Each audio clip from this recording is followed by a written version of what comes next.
Buenos días, hermanos. Vamos a ubicarnos aquí en el capítulo 21 del Evangelio de Juan. Estamos terminando con los comentarios breves que hemos hecho sobre este capítulo y les pido que hagamos por favor una oración. Nuestro Padre Celestial, agradecemos en esa mañana tu bondad, tu misericordia con que nos has bendecido, Señor, y te suplicamos que nos ayudes ahora para declarar tu verdad, para declarar tu evangelio, para alegrarnos y gozarnos en él, Señor, por la infinita esperanza y el infinito valor que nos has concedido a través de la redención que es en tu Hijo Jesucristo y que nos es anunciada a través de este evangelio. Pedimos que tu causa y tu verdad sean prosperadas y rogamos, Padre, que tu voluntad sea hecha en medio de nosotros, Señor. Rogamos para la santificación, para la edificación de tus hijos y para la salvación de aquellos, Padre, que tú has destinado para favorecerles con esta gracia en la obra de tu Hijo Jesucristo. Te pedimos en su nombre que recibas nuestro ruego. Amén. Bueno, vamos a hacer un breve recuento. Esto no es parte de la predicación, pero a veces uno piensa que faltan 20 para las 9 y ya son las 9:10, ¿no? Entonces, es lo malo de que falla el reloj mental, la concentración y todo lo demás, ¿no? Pero haciendo un lado a eso, vamos a tratar de fijarnos en la semana anterior. Este punto, bueno, como todas las cosas que vemos en el Evangelio, es muy importante. La semana anterior recordamos que por un solo pecado ocurrieron muchas cosas, ¿no? El gran mal causado por un solo pecado es muy enorme, aunque algunos siguen pensando ingenuamente que no era para tanto, ¿no? Dijeron, nada más se equivocó una vez y ya, ¿no? Pero en realidad no fue grave el pecado, sino fue gravísimo y catastrófico, porque el pecado, la desobediencia, la transgresión, introdujo y cambió el sentido básico de la vida que Dios había diseñado, ¿no?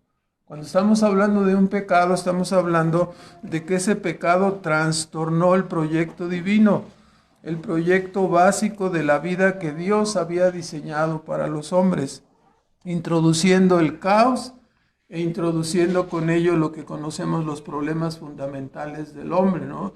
En primer lugar, Dios había diseñado en sentido ontológico el ser, la existencia es esto, al hombre como una criatura. Dice Génesis ahí 1:27 que Dios creó al hombre, ¿no? A imagen y semejanza de él. Así lo creó el Señor. Cuando termina toda la creación, está diciendo en el versículo 31 también que todo lo que había hecho lo vio Dios y que era bueno en gran manera. Entonces, este es el diseño para el hombre. Tú eres una criatura, pero este pensamiento cambió, ¿no? Entonces el hombre en su condición caída quiso ser como Dios, o sea, no se conformó con su condición. Esto es algo que ya habíamos visto antes en la persona de Satanás. O sea, no se conformó con ser el ángel más perfecto, sino que dijo, me sentaré en el trono, me voy a subir y yo también quiero ser Dios y quiero recibir adoración, ¿no? Entonces, el pecado introduce un resquebrajamiento en el orden establecido por Dios. O sea, lo que vemos en la Biblia es que el propósito de Dios es creó a un hombre para la adoración eterna y para vivir en comunión con Él. En sentido epistemológico, el significado de la vida y de la verdad fueron dados por Dios desde un principio. Él dijo, ¿no? Cristo lo recitó varias veces, yo soy el camino, la verdad y la vida. Entonces, cuando dijo en Juan 18:37 delante de Pilato, yo he venido para dar testimonio de la verdad. Entonces, ¿cuál verdad? La verdad de que el hombre es una criatura, la verdad en el sentido de que la vida existe y tiene significado solamente en relación con Dios. De otra manera pierde su significado. A partir de la entrada del pecado, el hombre se hizo libre pensador, ¿no? Y así encontramos con que cada persona dice, no, para mí la vida es esto, ¿no? Para mí la vida es esto otro. Para mí la vida es la vida loca de Ricky Martin. Para mí la vida es como José Alfredo, no vale nada, y cada quien hace su comentario, ¿no? Cada quien forma su pensamiento. El hombre desobedeció, ¿no? Y en este sentido, cada hombre que nace trae el chip ahora, ¿no? De que el significado de la vida no es lo que Dios ha dicho, sino que es lo que cada quien piensa, ¿no? Cuando la Escritura dice, ¿no? Dice, el día que comas de este árbol vas a pensar que tú eres Dios, vas a querer ser como Dios. Entonces, en sentido moral, Dios había diseñado y había dado a los hombres leyes. Es lo que se conoce como absolutos morales. Es lo que las personas hoy en día, ¿no? Entronizadas en su propia sabiduría, cada ser humano dice, no, eso para ti es pecado, pero para mí no. Entonces se da cuenta cuál es el pensamiento, el hombre se levanta y compite con Dios y dice, no, o sea, ¿por qué te voy a servir? ¿Por qué te voy a adorar? Yo me voy a servir a mí mismo. Entonces ya el hombre se convierte en un competidor, se sienta en su trono y se pone su corona de Burger King, como siempre decimos, ¿no? O sea, en sentido moral Dios dio leyes, absolutos morales, los mandamientos. Entonces, estos no van a cambiar, son inalterables, ¿no? Reflejan el carácter santo y puro de Dios.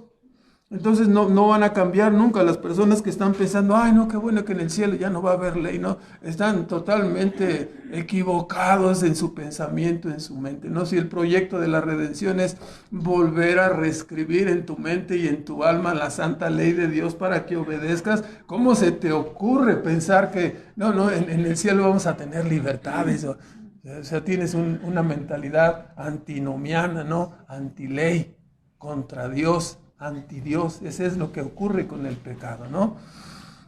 Ahora entonces, la Escritura nos dice, cuando dice morirás, el hombre no murió físicamente, más tarde ocurriría esto, pero el hombre murió en sentido espiritual, quedó separado de Dios. Y ahora el hombre quiere vivir sin ley y convierte las leyes en un asunto de opinión, ¿no? No, es que yo pienso que, no, mi opinión es que, o sea, si robas cuando tienes hambre, no hay ningún problema, ¿no? O sea, de seguro que Dios no nos va a condenar por eso, ¿verdad?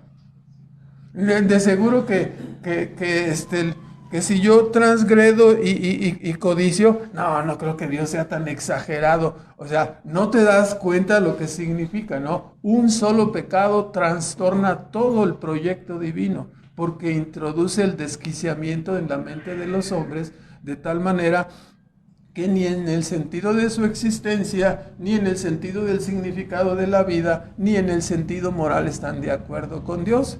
Obviamente tampoco en el sentido teleológico. ¿Para qué voy a vivir? No, para la gloria de Dios, para gloria mía los he creado, no lo sabemos de memoria. Isaías 43:7, Salmo 96:7, las naciones y los pueblos me darán honor y gloria, ¿no? La gloria de Dios es lo más importante, adorarle, obedecerle. Así cuando el hombre cayó, 3:17 de Génesis dice, por cuanto obedeciste a la voz de tu mujer. O sea, ¿quién da las leyes? Tú obedeciste a la voz de tu mujer, te equivocaste. ¿Sí? Y el hombre ahora en sentido teleológico ya no le gusta vivir para la gloria de Dios. Ahora el hombre quiere vivir para sí mismo, darse la gloria a sí mismo. Y las personas cuando dicen, bueno, es que lo que tú nos estás tratando de decir es que entonces siempre debemos tener presente a Dios en todo, sí. Lo que estás tratando de decirnos es que existimos para la alabanza y la gloria de Dios. Sí, eso es lo que estoy diciendo. Entonces ya no puedo ser médico. No, sí sé médico para la gloria de Dios. ¿Puedo ser carpintero? Sí, carpintero para la gloria de Dios. ¿Puedo ser ama de casa? Sí, para la gloria de Dios. Todo es para la gloria de Dios. Es teocéntrico o cristocéntrico, como tú quieras apuntarlo, ¿no? La desobediencia del hombre trastornó y desvió la intención del diseño divino, destruyéndolo y cambiándolo para darle a la criatura y no a Dios todo el honor y la gloria, ¿no? El creyente que ha sido reconciliado, como ha sido reconciliado con Dios por medio de Cristo, resuelve en esa reconciliación, resuelve el problema ontológico, el problema epistemológico, el problema moral y el problema teleológico, ¿no? Resuelve el asunto, ¿no? Vuelve otra vez, sí, bueno, aquí estoy agachado, arrepentido, me desvié, me equivoqué, entonces regreso a la senda, ¿no? Y me pongo en la condición de ser hecho una persona perfecta en la imagen y semejanza de Cristo, para poder estar en el cielo y en comunión eterna con Él. Entonces, el punto que vimos la semana pasada, al hablar de la resurrección de Jesucristo, es que a través de su vida, de su obediencia activa y pasiva, y culminando con su resurrección, el proyecto divino de restauración se estableció entre nosotros. Y Cristo se ha convertido, como dice Pablo, en el autor y consumador de la fe, la puerta de salvación, el portal de esperanza, el modelo a seguir, el segundo Adán victorioso, cuyas pisadas marcan el sendero para todos aquellos que quieren estar en los cielos nuevos y la tierra nueva, para vivir una eternidad de comunión con Dios. Entonces, el primer Adán fracasó, el segundo Adán es nuestro ejemplo, es Cristo. Vivió una vida de obediencia y resucitó. Hubo una época en que era predicado continuamente, no debe seguir siendo predicado continuamente, no tenemos un hombre en la gloria, ¿no? La semana anterior es Jesús, por supuesto. La semana anterior vimos que Jesús apareció entonces resucitado. Y la Biblia da continuamente énfasis a esto, ¿no? Se le apareció a María Magdalena, luego a todos los discípulos un domingo y después al siguiente domingo otra vez. Le dijo a Tomás, a ver, aquí están, mete tu dedo, mete tu mano. Y ahora en el capítulo 21 nos ocupa en este día otra aparición de Cristo resucitado. Es importante que ellos tuvieran en su mente, ¿no?, lo que habían de hacer. Eran testigos de la vida, la obra, la muerte, la sepultura y la resurrección de Cristo. Entonces, algo muy maravilloso estaba ocurriendo, ¿no? Ahora aparece ahí a sus discípulos, esto es lo que nos narra volviendo a Juan 21, y nos indica en 21:14 que esta era la tercera vez, aunque había otras apariciones, era la tercera vez que aparecían los discípulos reunidos, ya después de su resurrección. Conociendo, como ya vimos la semana anterior, la indisposición de ellos, el Señor hizo lo necesario para que ellos estuvieran seguros y no hubiese ninguna sombra de duda en relación con la realidad de su resurrección. Apareció una, dos, la primera, no estoy seguro si era, no sé si sería, aparece otra vez. Parece que, creo que sí. Sí, ya estoy empezando a creer. Se aparece otra vez, ¿no? Sí, aquí estoy. Entonces, conociendo esta indisposición, varias veces se presentó. En el libro de Hechos, si ustedes dan la vuelta ahí en el capítulo 1, versículo 3 dice: a los cuales, a los apóstoles, después de haber padecido, se presentó vivo con muchas pruebas indubitables, apareciéndoles por 40 días y hablándoles del reino de Dios. O sea, apareció resucitado todavía por un espacio de 40 días después. No estuvo continuamente con ellos, aparecía y se iba y aparecía otra vez. Pero así está el asunto. En esta aparición ahora, está mostrando su bondad, ¿no? Ellos se habían ido a pescar y uno dice, ¿no? A veces nos queremos ser como más espirituales que el Espíritu Santo, así decimos, ¿no? Entonces, ¿qué estaban haciendo allí? O sea, ¿por qué se fueron a pescar? ¿Por qué no se pusieron a trabajar o a hacer? Bueno, era menester que otras cosas sucedieran. No recibiréis poder de lo alto y me seréis testigos hasta lo último de la tierra, ¿no? Entonces, Jesús aparece y les proveyó de una buena pesca y obviamente dice hasta preservó las redes porque seguramente eran, sí, hablando de la cantidad de peces, dice que eran 153. Aquí ya se vuelve relativo. ¿Qué es un gran pez? Un gran pez será un pez de 1,5 kilos, 2 kilos. ¿Cuántos kilos? O sea, si te sirven un mojarrón de más de 1 kilo, dices, ay caray, no, pues es una mojarrota, ¿no? Casi quieres llamar a auxilio para protegerte, que nadie te la quite, ¿no? Entonces, me acordé de los hermanos de Tabasco, ¿no? Entonces, Jesús les proveyó una buena pesca después de que ellos habían batallado toda la noche sin conseguir nada. Y además les preservó las redes. Encontramos también en este pasaje que tal como lo había hecho antes, cuando, si ustedes retroceden en el capítulo 6 de Juan, cuando fueron multiplicados los panes y los peces en Juan 6:11, la fórmula que aparece en Juan 21 es parecida aquí a este pasaje en Juan 6:11, dice y tomó Jesús aquellos panes y habiendo dado gracias, repartió a los discípulos y los discípulos a los que estaban recostados, asimismo de los peces cuanto querían.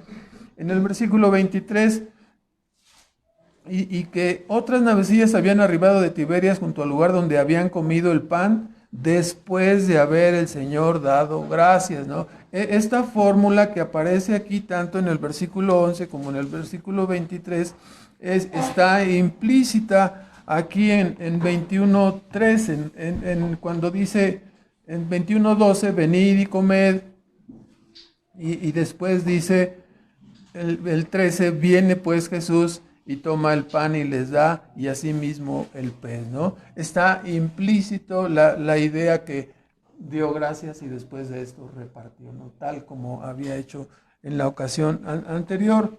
Entonces, después de estas apariciones, seguramente en la mente de los discípulos ya no habría dudas respecto a la realidad de la vida después de la muerte. Aquí tenemos que considerar este asunto un poco detenidamente, ¿no? Frecuentemente los predicadores mencionamos a Cristo como el escatón. Esta palabra escatón es derivada de la palabra griega que es escatología, o es el tratado de las cosas de la vida venidera. ¿Se entiende el punto? De la segunda venida, del milenio, del juicio final. Esas son las cosas venideras, todavía no están. De eso trata la escatología. Entonces, cuando algunos predicadores llegan a mencionar a Cristo y dicen, Él es el escatón, porque esta palabra se refiere a las cosas venideras, y así en Cristo Jesús podemos ver una síntesis, un resumen. Los apóstoles vieron reunidas en su presente, en su momento, las cosas que han de suceder en el futuro, como la resurrección. O sea, la resurrección es traída desde el futuro y anticipada en la persona y en la obra de Cristo, y Cristo se convierte en el primer hombre resucitado, en el primer nuevo hombre, en el primogénito de la creación nueva. ¿Me explico? Entonces, por eso se conoce como el escatón, y de esta manera, porque ellos vieron resumido no solamente la vida y la obra, la muerte y la sepultura, y ahí se acabó. ¿Qué más vieron? Lo que Cristo promete en las Escrituras, vida eterna inmortalidad para nuestros cuerpos, lo vieron allí mismo pegado en su pequeño pedazo de historia y se convirtieron en testigos de ello. Así que, bueno, este es el punto crucial, ¿no? A veces nosotros decimos, no, ves que la resurrección pues todavía está muy lejos, ¿no? Entonces, no está muy lejos. Sí, aquí está el tercer día, ya la tienes aquí. Ya sabes, ya me aparecí, ya te lo dije, ya me oíste, ya estuve contigo, ya comimos juntos, ya nos abrazamos, todo lo demás. La resurrección, que es un evento señalado en la Escritura para el futuro, ellos lo tuvieron ahí en su presente, en el ministerio. Entonces Cristo se convierte en todo el proyecto completo, ¿no? El primer hombre obediente a Dios y por lo tanto, ¿no? Resucitado y renovado para la nueva creación. Entonces, bueno, eso es lo que tenemos aquí y Cristo lo estuvo enfatizando. Nosotros todavía hablamos de la resurrección y bueno, pues en el futuro, ¿no? Pero ellos, el evangelio que estamos escuchando y que nos es predicado, ellos lo tuvieron y lo palparon, ¿no? Vea usted esas declaraciones en Primera de Juan, capítulo 1.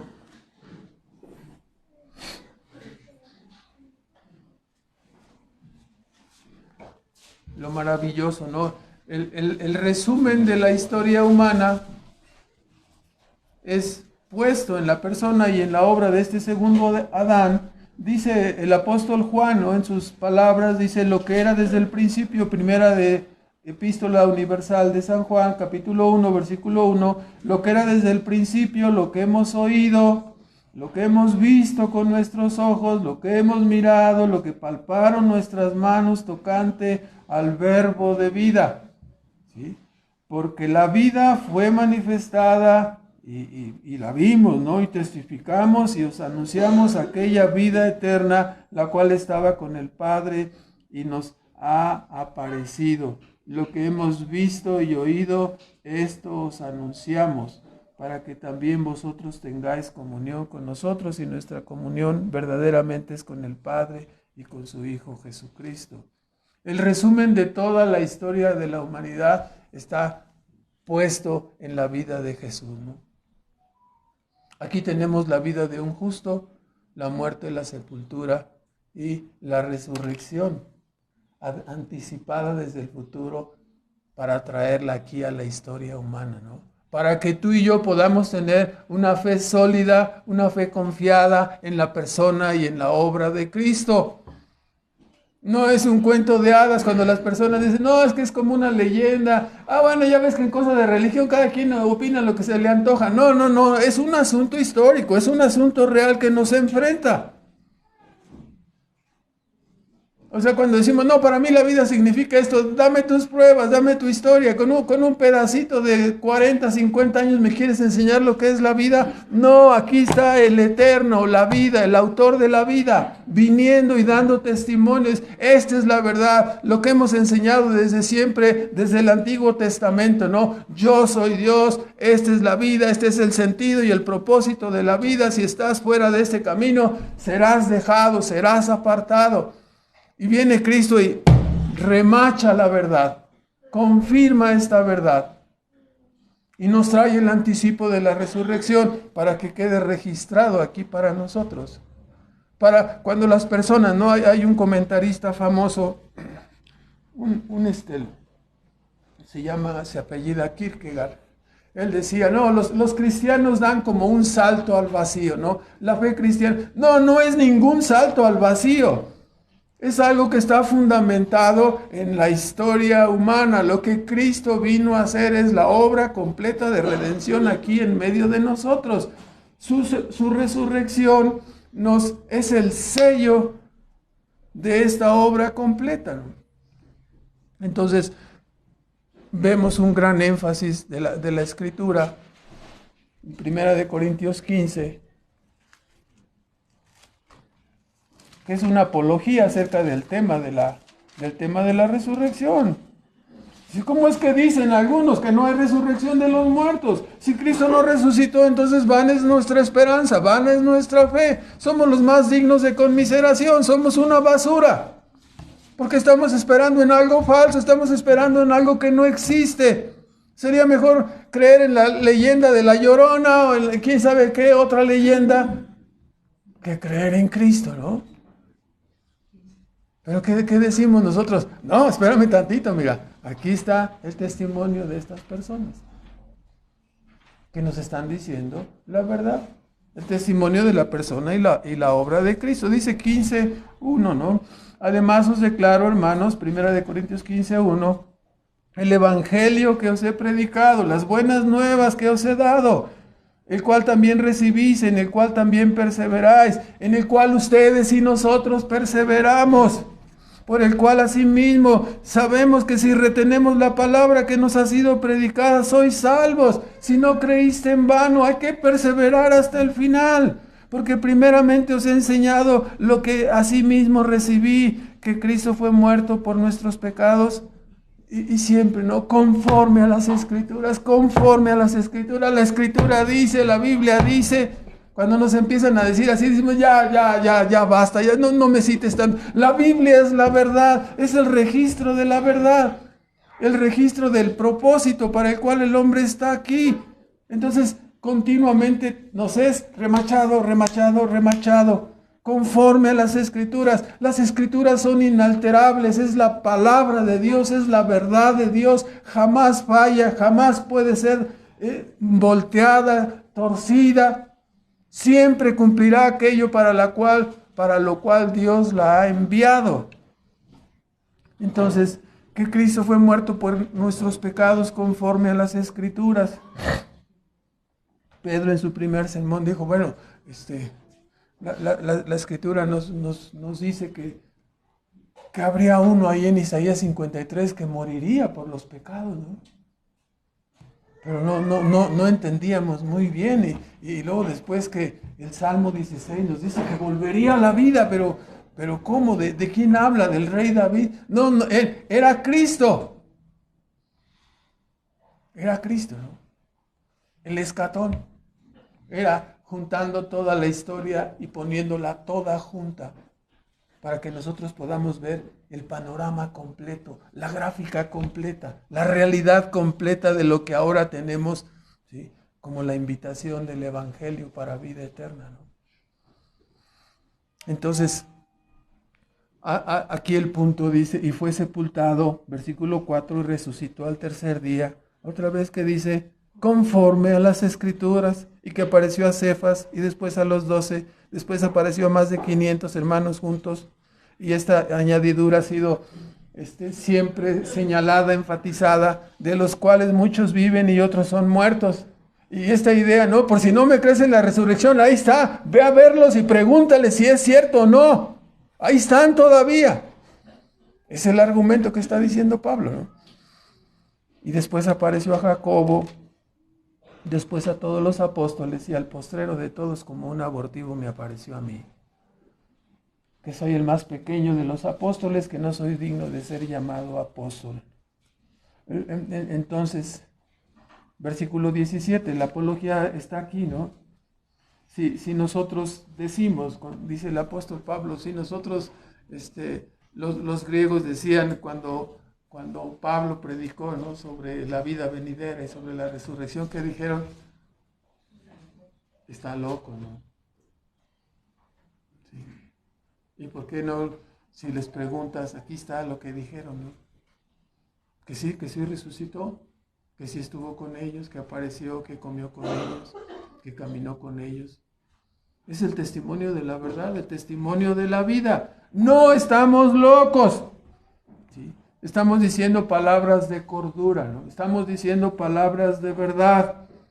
Y el versículo 7, dentro de su comentario, dice Pablo, si Cristo no resucitó, entonces vuestra fe es vana y aún estáis en vuestros pecados. Ninguna de las cosas por las cuales Cristo murió sirvieron, ¿no? No resucitó, o sea, no funcionó su sacrificio, ¿no? Entonces, notamos este maravilloso evento de la resurrección. Ahora, volviendo al Evangelio de Juan, nos dice del versículo 15 al 17, este interrogatorio, estas preguntas, es una pregunta de sobremesa, ¿verdad? Nos dice ahí en el versículo 15, cuando hubieron comido, Jesús dijo a Simón Pedro, ¿no? Después de que ya se comieron el pescado, lo saborearon, disfrutaron. Entonces nos dice allí, no nos vamos a fijar que había pan, de dónde trajo el pan, dónde lo compró.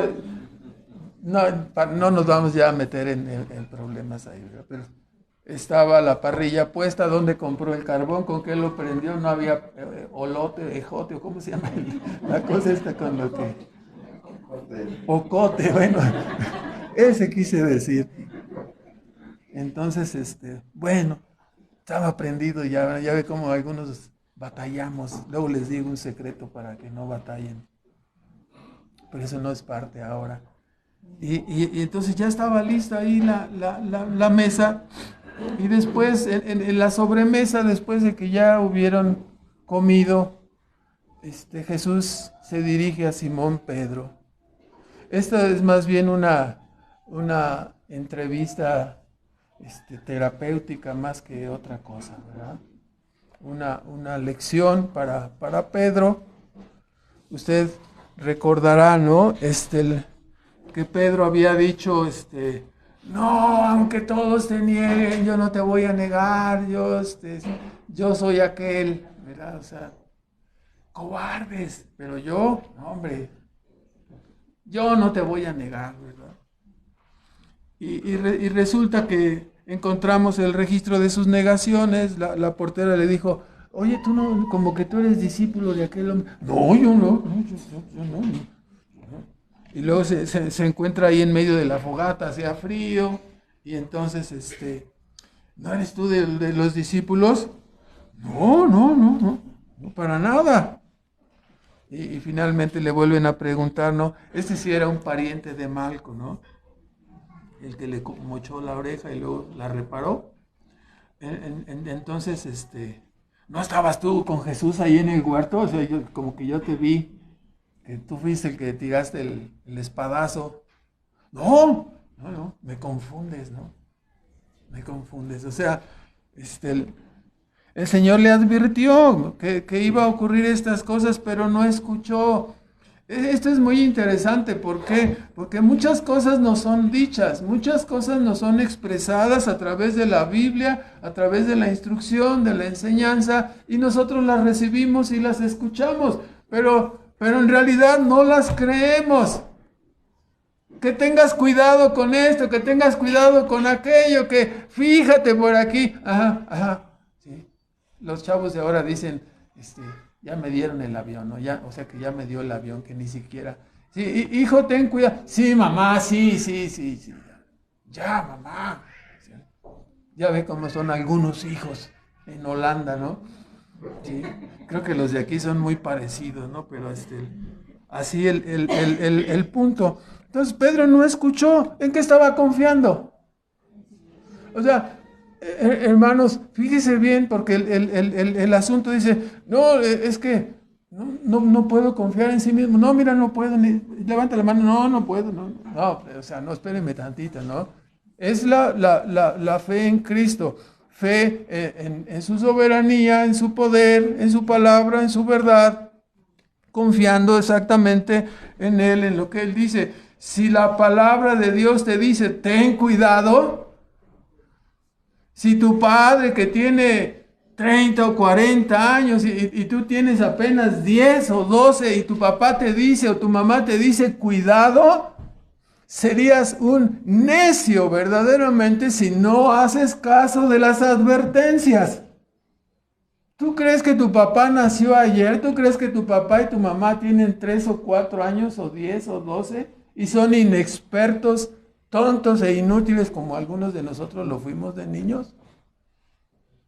Y la respuesta es que algunos traemos cicatrices, golpes externos e internos. Y podemos decir, esto no por esto, esto no por esto.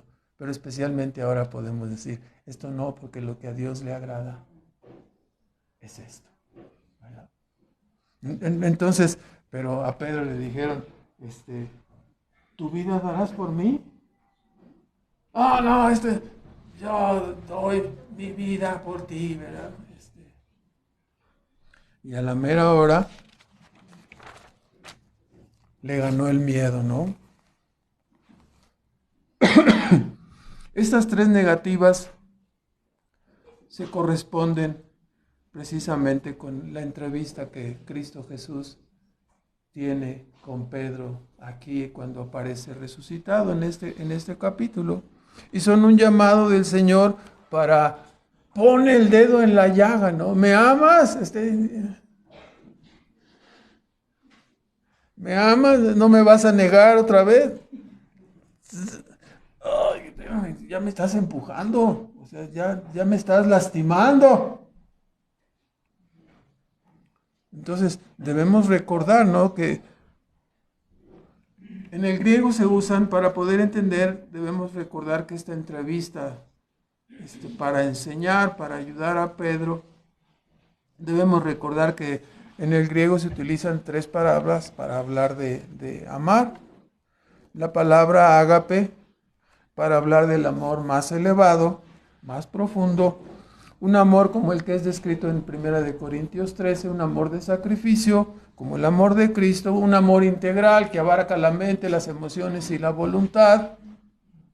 A eso se refiere el amor ágape, ¿no? Es un amor con comprensión, con entendimiento, donde hay afectos, claro que sí, están envueltas las emociones y la voluntad también. De tal manera que el apóstol Pablo nos recordamos, ¿no? Tú puedes hacer obras de caridad, pero dice, si no tienes ágape, es la primera palabra usada, ágape, si no tienes este amor, entonces no funciona, eres como un metal que no resuena.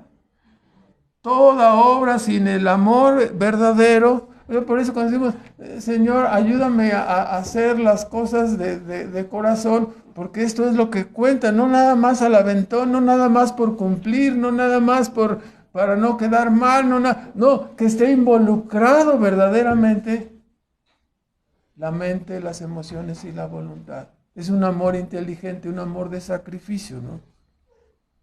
Como el que Cristo demostró por nosotros.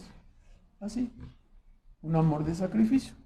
Ahora, la segunda palabra que el griego utiliza es la palabra phileos, y se refiere a un amor que es más parecido a un afecto de amistad, un afecto tierno de amistad, un afecto familiar. Esa es la segunda palabra. Oye, ¿quieres a tu primo? Pues sí. Pero lo quieres como a tu esposa, pues no. No. ¿Sí me explicó? A mi primo le tengo amistad. A mi esposa le amo. ¿Sí me explicó? Entonces, y la otra palabra es la palabra eros, para referirse al amor carnal, pasional, animal, sensual. Así. Entonces, en el diálogo entre Jesús y Pedro, en realidad aparecen solamente las dos primeras palabras. Fue para darle, así como dicen los de AA, ¿no? Se lo terapió, o sea, así, más o menos, ¿no? Entonces, para redirigir a Pedro en el ministerio donde el Señor le había colocado. Así que le pregunta 3 veces, ¿no? ¿Me amas? La primera pregunta es, ¿me amas más que estos? O sea, él había dicho, no, yo, aunque estos te nieguen, ¿me amas más que estos? Sí, no, pues fue un gancho al hígado, ¿verdad? Un verdadero gancho al hígado. A Pedro le gustaba hacer alarde, era valiente. Había dicho que aunque todos le negaran, él no lo haría, ¿no? Vea 26:33 de Mateo, por favor.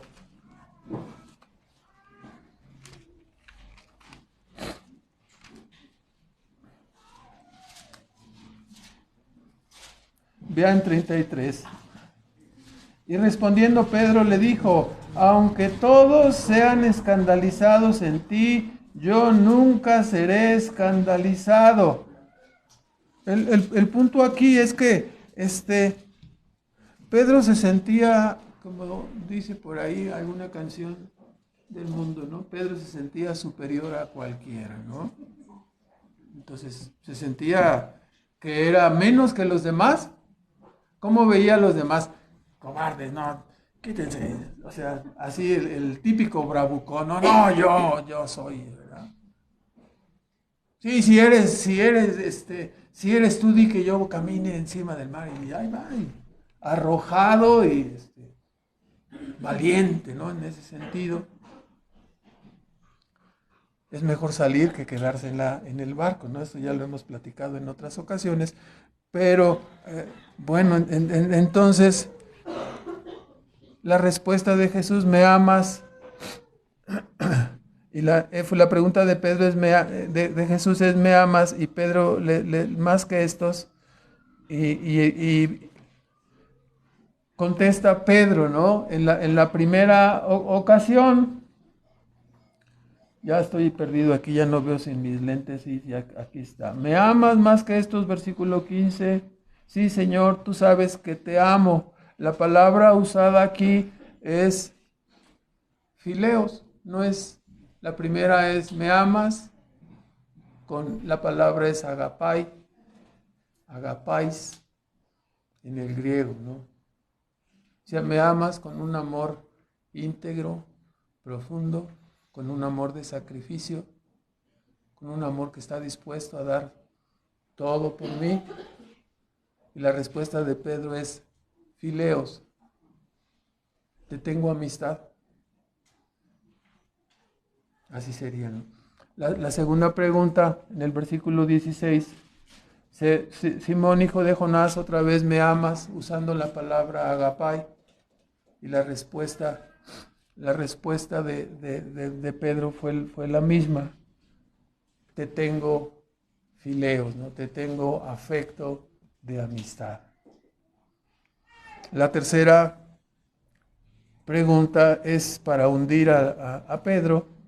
En el versículo 17, Simón, hijo de Jonás, ya no usa agapais, usa la palabra fileos. ¿Me amas? ¿Me tienes amor de amistad? Ya dijo, no, ya. Entristecido, dice. O sea, fue conducido a decir en realidad lo que hay en el fondo de tu corazón. No es tan profundo como tú crees. No eres tan grande como tú piensas que eres. ¿Quién puede soportar un escudriñamiento de tal magnitud?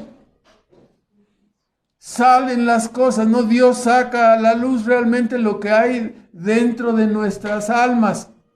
Dijo, no, pues se entristeció de que le dijera la tercera vez, ¿me amas?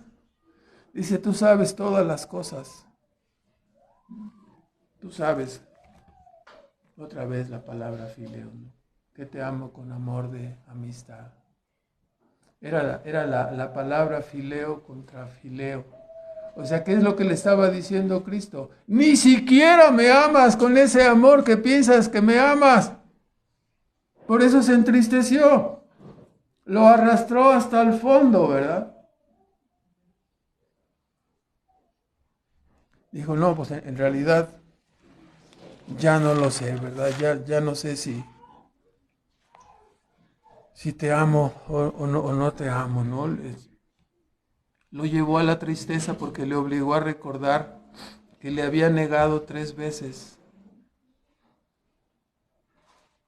O sea, Pedro estaba con una estaca gigante clavada en su alma, ¿verdad? Y el Señor le condujo a humillarse. En Pedro se da el cumplimiento, ¿no?, de lo que Cristo mismo predicaba, Lucas 14:11, el que se enaltece será humillado y el que se humilla será enaltecido, ¿no? Entonces, siempre debemos andar por el lado bajito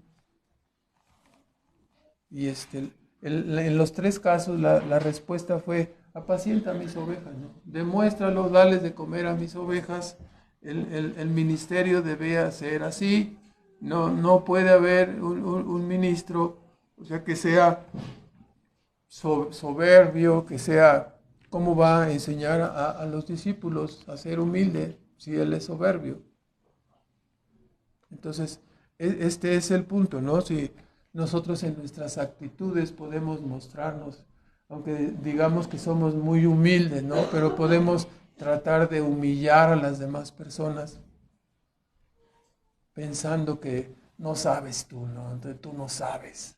¿Sí? Debemos pedirle a Dios comprensión, ¿no?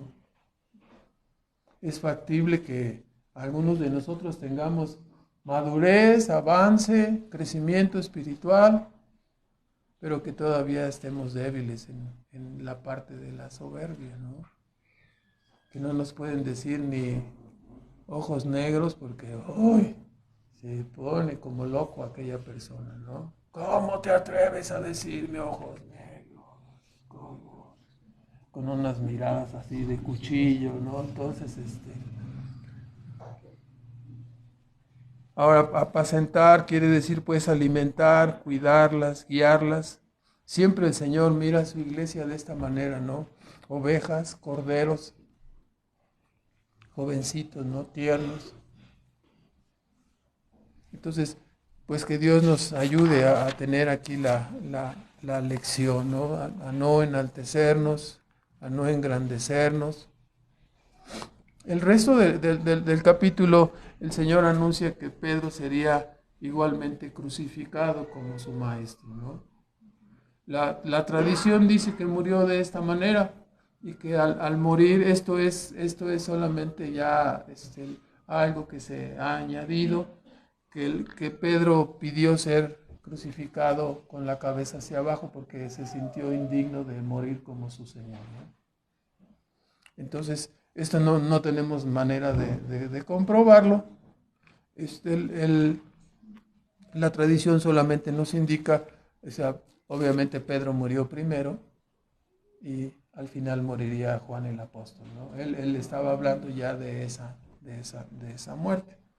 Y en último lugar, el pasaje también se señala a sí mismo, ¿no? Juan siempre fue humilde y modesto, siempre se refería a sí mismo como el discípulo que estaba ahí recostado en el pecho del Señor, el discípulo que le preguntó, ¿quién es el que te va a entregar? ¿Verdad?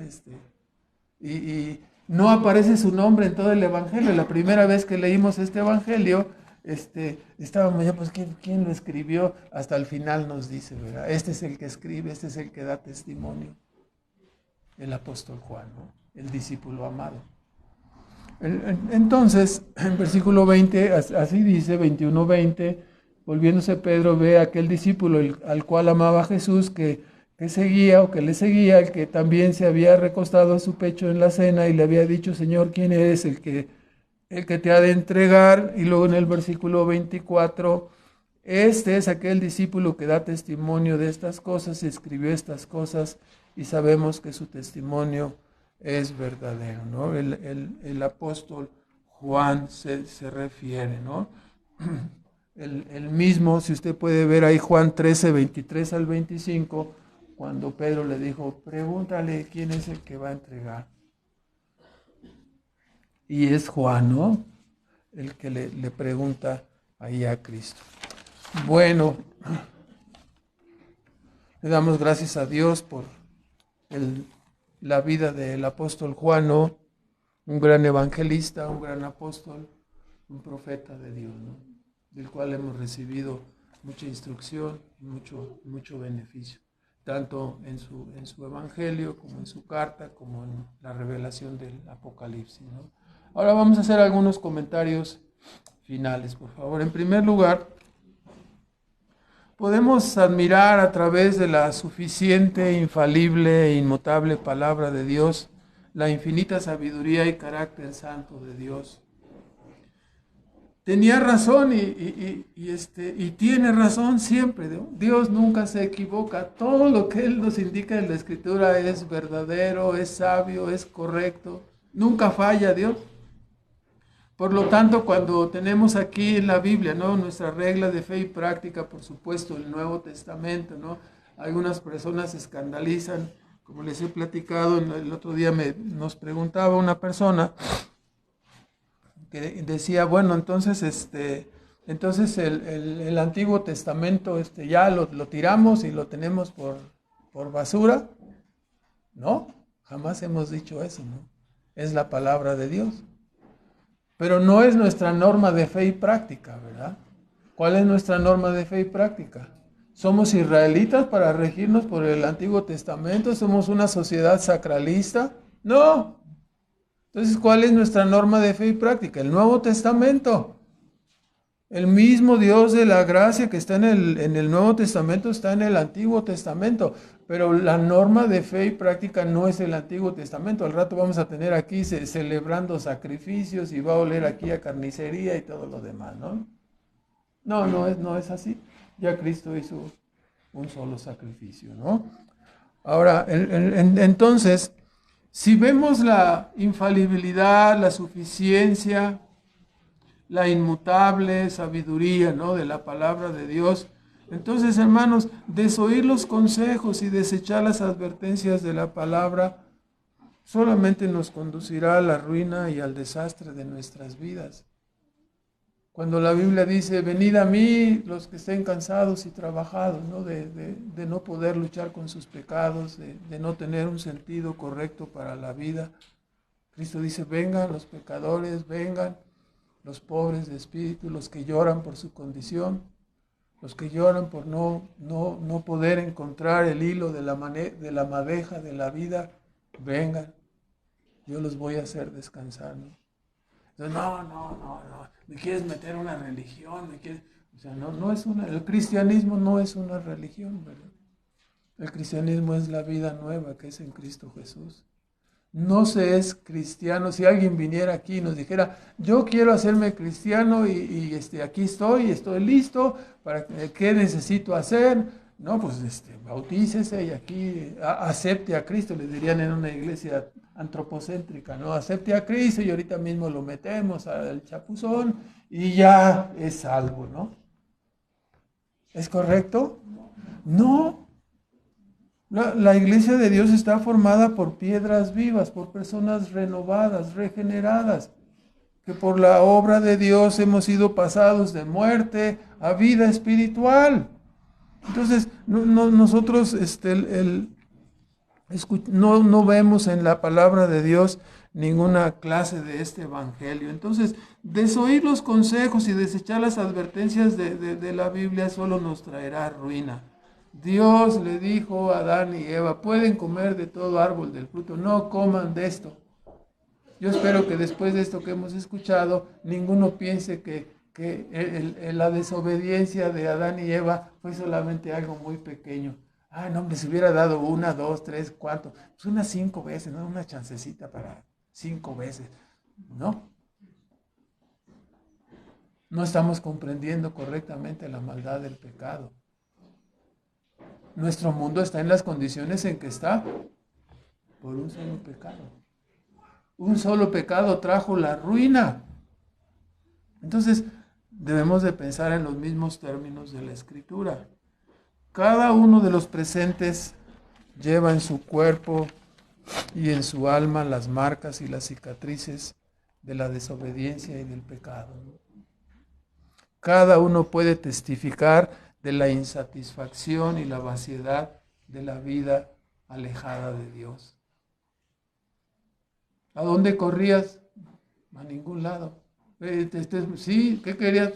Ser millonario. ¿Eso era lo que querías? Sí. ¿Lo lograste? No. O sí, lo logré y ahora no, sigo igual, pero con mucho dinero. ¿Qué obtuviste? ¿Qué conseguiste? O sea, cada uno puede testificar de la insatisfacción y vaciedad de la vida alejada de Dios, aunque seas millonario. Y de la misma manera, ¿no? Los creyentes podemos decir, como dijo el físico matemático griego, lo tengo que leer porque si no se me olvida, Arquímedes. ¿Qué dijo Arquímedes? Eureka. En el griego quiere decir lo he encontrado, lo he descubierto. Él se refirió a la fórmula del volumen y la densidad, ¿no? Fue un geniecillo, así como algunos vemos aquí, muchos, que bueno, gracias a Dios. Pero cuando nosotros hemos encontrado el hilo de la madeja en Cristo, entonces podemos decir eureka también, ¿no? He encontrado cuál es el verdadero sentido para mi vida, ¿no? De mi existencia. Ya sé qué soy. No quiero ser ninguna otra cosa más. Ya ve tantas barbaridades. No, yo no estoy conforme. Yo quiero ser un gato. Yo quiero ser... Hubo uno que hasta se convirtió en perro, ¿no? Así. Usted puede buscarlo ahí en internet. Busque la persona que se convirtió voluntariamente en perro. Así de loco, ¿no? Entonces, hemos encontrado en Cristo el sentido de la vida, el significado de la vida. Estamos de acuerdo enteramente con todas sus normas y leyes. Hemos encontrado que esta es la verdadera razón para vivir, ¿no? Independientemente de cualquier profesión que tú tengas, lícita, ¿no? Entonces, hemos encontrado, ¿no? Volvemos a alinearnos cuando encontramos a Cristo, nos volvemos a alinear en el proyecto divino, ¿sí? A través de ser renovados, a través de ser perdonados, somos aceptos delante de Dios por la justificación, por la obra de otros, somos reconciliados y de esta manera adoptados en su familia como hijos de Dios y ciudadanos del reino celestial, donde estaremos eternamente disfrutando de su presencia. El mundo caído y sus consecuencias habrán quedado atrás, han quedado atrás. En parte ya han quedado atrás. El que está en Cristo, que dice Pablo, ¿no? ¿Qué es? Es una nueva criatura. Las cosas viejas pasaron. El verdadero sentido de la vida es que ya hemos entrado a esa nueva humanidad. Estamos en proceso de formación en esa nueva humanidad, en esa reconstrucción y restauración que Dios está haciendo de nosotros a través del proceso de la salvación y propiamente la santificación. Entonces, seremos parte integral de un mundo perfecto de amor. Las consecuencias del pecado habrán quedado atrás. En este mundo de amor nadie desafinará, nadie desentonará.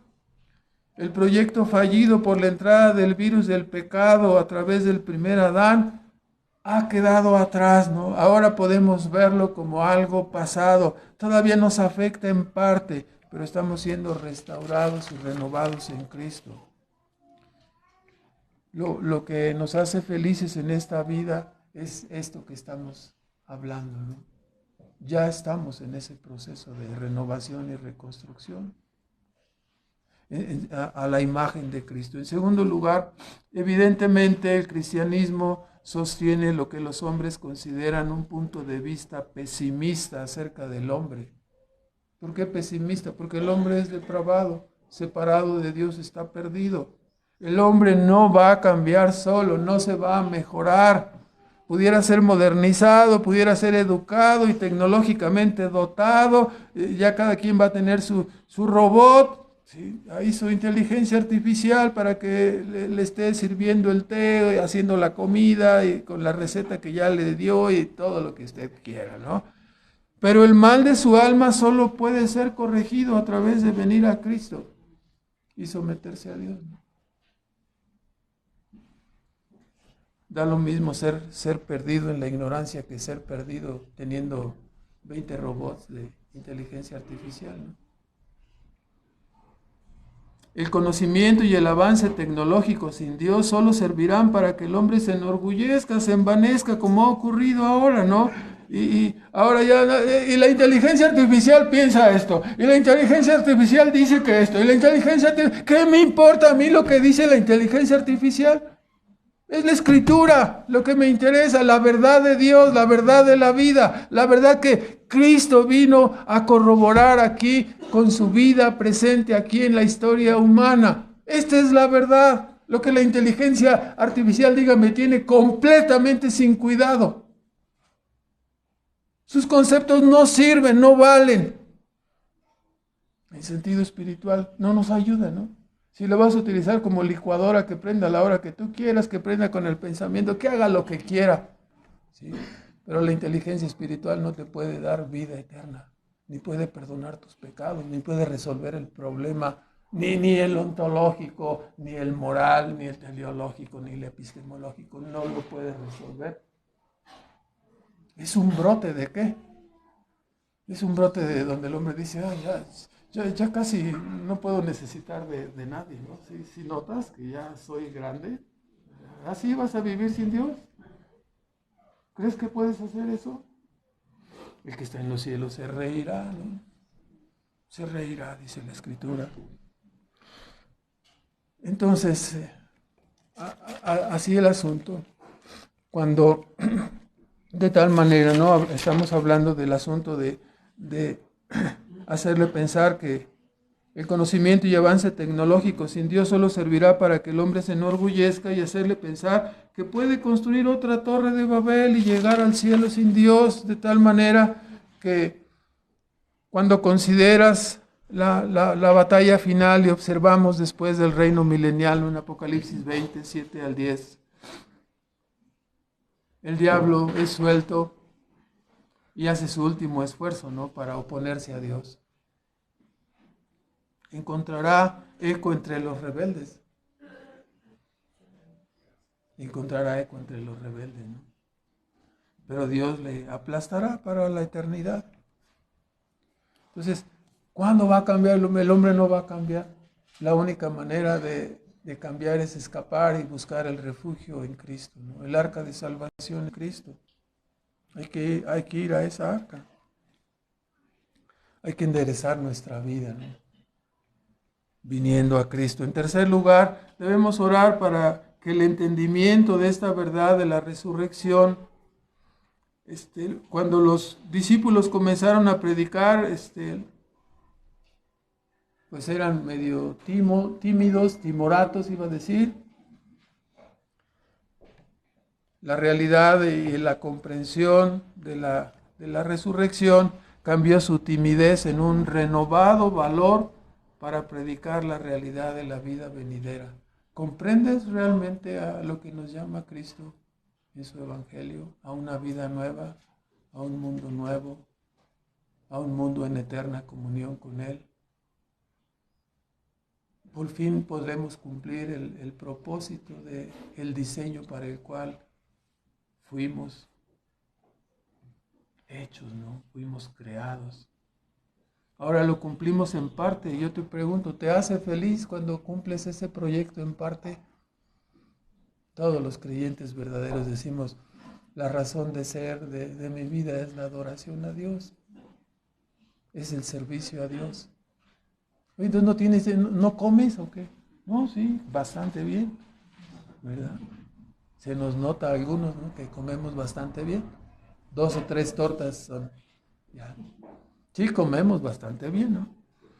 Entonces, pero el centro de nuestra vida, o sea, sí cenamos, sí, pues sí, dormimos, pues sí, todo lo normal que hace un hombre, ¿no? Pero ¿qué es lo que cambia nuestra vida, ¿no? Lo que da realidad y contenido y sustento a nuestra vida es el hecho de que estamos en Cristo, de que estamos en el proyecto correcto de ir hacia lo que perdimos en el jardín del Edén, será recuperado y restaurado, ¿no?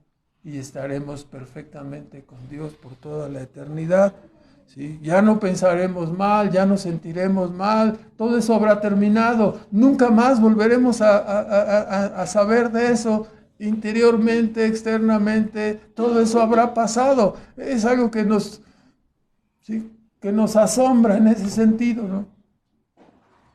Pero es lo que Dios hará. Entonces, que tengamos ese renovado valor para predicar la realidad de la vida venidera. Unos resplandecerán como luminares, dijo Daniel, y otros serán levantados para confusión perpetua. En cuarto lugar, al final de este maravilloso evangelio, ¿no? Dijo Pablo en 2 de Timoteo 1:10 que Cristo sacó a la luz la vida y la inmortalidad. Segunda de Timoteo 1:10, lo tiene ahí, dice, mas ahora es manifestada por la aparición de nuestro Salvador Jesucristo, el cual quitó la muerte y sacó a la luz la vida y la inmortalidad por el Evangelio, ¿no? Su obra completa. La predicación del Evangelio tiene un sustento completo, tiene un ejemplo. Cristo, Jesús está resucitado, está en el cielo. Es el primer hombre resucitado para no volver a morir. Todas las resurrecciones anteriores, otra vez todos volvieron a morir. Ese es el modelo de la resurrección. Cristo, dice, sacó a la luz la vida eterna, ¿no? Y la inmortalidad de nuestro cuerpo, ¿no? Por el Evangelio. Entonces, hemos de cuestionarnos, no todos seremos eternos, pero ¿cuál será nuestra condición final? ¿Cuál es nuestra condición ahora delante de Jesús? Si fuéramos en esa entrevista directa y se nos preguntara, ¿me amas? ¿Me amas? ¿Le seguimos por amor o por conveniencia? La pregunta de sobremesa para nosotros es, ¿le amamos? ¿Es verdad? ¿En verdad le amamos más que los demás? Algunos pueden apresurarse a decir rápidamente, sí, yo amo más que todos los demás, ¿no? Más Pedros. Algunos nos quedaremos pensativos y taciturnos pensando si en realidad amamos al Señor. ¿En verdad nos satisface plenamente nuestra relación con Cristo? Si no nos satisface ahora, usted no estará en el cielo. Si no está contento ahora con Dios, seguro que no estará en el cielo. Si le encuentra fallas y problemas a Dios o al Evangelio o a la vida cristiana, se hace manifiesto, ¿no? ¿En verdad nos satisface plenamente? ¿Todavía andas buscando alguna otra cosa en el mundo? ¿Porque no estás satisfecho? Hermanos, a veces somos tan tibios como una lechuga o tan fervientes como una piedra, ¿no? En nuestro cristianismo. Debemos ponernos a cuentas con Dios, ¿no? Examinar nuestra vida para rogar a Dios que produzca en nosotros ese amor de obediencia, ese amor de sacrificio por su persona, por su obra.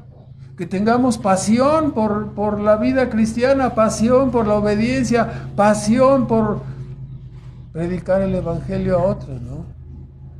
No les estamos mirando a veces como es la realidad. Sabemos muchas cosas, sabemos de su perdición, de su condenación, y no se nos mueven las entrañas por los otros.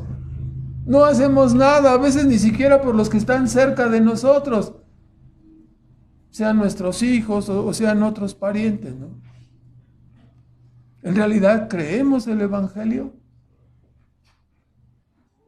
Debemos rogar, ¿no? Que Dios produzca esa chispa, ese amor, ¿no? que Él requiere de nosotros. Triste será la situación si se nos pregunta, ¿no? Que ni siquiera no tenemos amor ágape ni amor de fileo, mucho menos, ¿no? La capacidad de sacrificarnos por Él.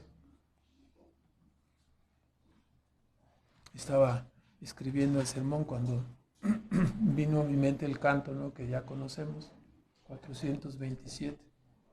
Mi vida di por ti y mi sangre derramé. ¿Qué has dado tú por mí? ¿Qué has dado tú por mí? No, es... ¿Qué has dado? ¿Qué has hecho tú por mí? ¿Cuántos años tienes de creyente? ¿Qué has hecho tú por mí? ¿Dónde está ese amor? ¿Qué haces tú por mí ahora? Podemos llenarnos la boca con muchas palabras, ¿no? Pero finalmente si no hacemos nada, somos como metal que seco, vacío, que no suena, ¿no? En quinto lugar, hermanos, nos es necesaria la práctica de la humildad, misma que el Señor enseñó a Pedro y a sus discípulos. Si voluntariamente no lo probamos y nos ejercitamos en la humildad, el Señor aplicará su mano en el lugar exacto, ¿no? No hay soberbios, no hay orgullosos en el cielo. El Señor aplicará su mano para producir esta humildad necesaria en sus hijos, ¿no? En último lugar, la parte final del Evangelio termina diciendo ¿qué con o sea, con el discípulo amado, ¿no? Le pregunto, ¿y este qué? ¿Y cuál es la respuesta, hermanos? ¿Tú qué? ¿Tú? Sígueme. Pero, sígueme tú. O sea, pero es que está dejando de hacer. Yo soy el único que cumplo. Todos los demás no cumplen. Y pues ya me estoy cansando. Sí. Sí. ¿Y tú? O sea, no nos toca a nosotros. La relación con Cristo es individual. Si otro quiere no cumplir, si otro quiere ser tibio, si otro quiere ser mediocre, si otro no quiere avanzar, si otro hay que jalarlo con mecates, o sea, tú sígueme, tú haz lo que te toca hacer, haz lo que te corresponde, deja a los demás. No, pero es que yo dame chance de darles unos 3 cates, ¿no? Para que no anden fallando estos cuates, ¿no? Sí. Entonces, ¿quién es Dios, tú o yo? Algunos queremos tomar las prerrogativas de Dios, las prerrogativas que Dios no nos ha dado, y queremos trastabillar y queremos mandar a otros y hacerles que hagan. Deje que el Espíritu, si el Espíritu Santo no hace nada en esta persona, bueno, entonces ha de ser una persona no salva, ha de ser una persona autoengañada. Déjelo, sáquelo de su error, ¿no?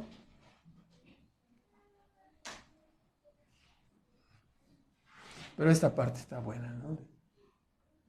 ¿Y este qué? ¿Y tú qué? Entonces, tú sígueme, los demás déjalos, ¿no? Cada uno de nosotros. Oramos, hermanos, por favor. Nuestro Padre Celestial, damos las gracias por esta palabra, por este tiempo de estudiar tu Evangelio, que nos ha sido de grande bendición, de grande beneficio para nuestras almas. Seguimos suplicando, Señor, que mires la maldad de nuestras almas, en nuestros corazones, que sigas perdonando nuestros muchos pecados y que nos ayudes, Padre, a esforzarnos, a correr hacia la meta, Señor, que es ser forjados a la imagen y semejanza de tu Hijo Jesucristo. Gracias por traernos al camino, Señor. Gracias por introducirnos a tu reino a través de la salvación. Y suplicamos, Padre, que tu bondad y tu favor siga siendo derramado sobre nosotros, que necesitamos de ti para ser constantemente perdonados, constantemente renovados, Señor. Padre, ten a bien bendecirnos con avivar nuestras almas. Ten a bien bendecirnos, Señor, avivando nuestros corazones y conduciéndonos a un verdadero compromiso, a un verdadero servicio, a una verdadera entrega con todas nuestras fuerzas, con toda nuestra alma, porque tú lo mereces, Padre. Tú solamente eres digno de todo honor y gloria, Señor. Te bendecimos y te damos las gracias En el nombre de Cristo Jesús. Amén.